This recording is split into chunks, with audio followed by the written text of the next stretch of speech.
మావా, నువ్వెప్పుడైనా ఇలా ఫీలయ్యావా? ఇంట్లో అందరూ ఉన్నా కాని నిన్నెవ్వరూ ఫుల్గా అర్థం చేసుకోవట్లేదు అని? లేదా చిన్న విషయాల్లో కూడా నన్నెందుకిలా ట్రీట్ చేస్తున్నారు, మిస్అండర్స్టాండ్ చేసుకుంటున్నారు అని అనిపించిందా? కొన్నిసార్లు మనం ఓపెన్గా చెప్పలేం, కానీ లోపల చాలా ఫీలవుతూ ఉంటాం. నేను కొంచెం తక్కువ ఇంపార్టెంట్ ఏమో వీళ్లకి అని. ఇది చాలామంది ఎక్స్పీరియన్స్ చేస్తారు మావా, ఎస్పెషలీ చైల్డ్హుడ్లో. సైకాలజీలో దీని గురించి చాలా క్లియర్గా చెప్తారు.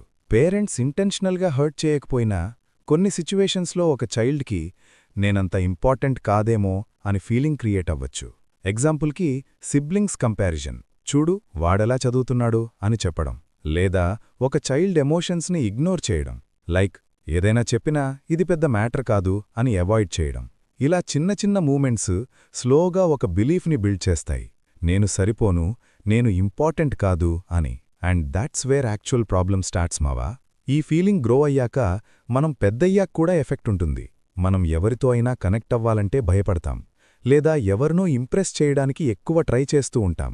కొన్నిసార్లు ట్రూ లవ్ దొరికినా కూడా దాన్ని యాక్సెప్ట్ చేయలేకపోతాం, ఎందుకంటే మన మైండ్ ఆల్రెడీ డిసైడ్ అయిపోయింది, నేను డిజర్వ్ కాదు అని. కానీ ఇక్కడ ఇంపార్టెంట్ ఏంటంటే అది నీ తప్పు కాదు, అది ఒక ఎక్స్పీరియన్స్ వల్ల వచ్చిన బిలీఫ్.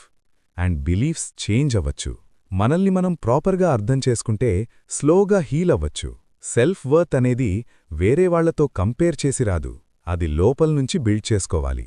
సో ఇప్పుడు నువ్విలా ఫీలవుతుంటే ఒక్క విషయం గుర్తుపెట్టుకోమావా, నువ్వు తక్కువ కాదు, నువ్వు ఇగ్నోర్ అయ్యావు అని అనిపించింది అంతే.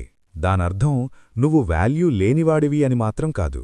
కరెక్ట్గా అండర్స్టాండింగ్ చేసుకునే పర్సన్ దొరికితే లైఫ్ మొత్తం చేంజ్ అవ్వచ్చు. నువ్వు కూడా ఇలా ఫీలైతే కామెంట్లో షేర్ చేయమావా. ఇలాంటి డీప్ సైకాలజీ కాంటెంట్ కోసం మన ఛానల్ని సబ్స్క్రైబ్ చేసుకో.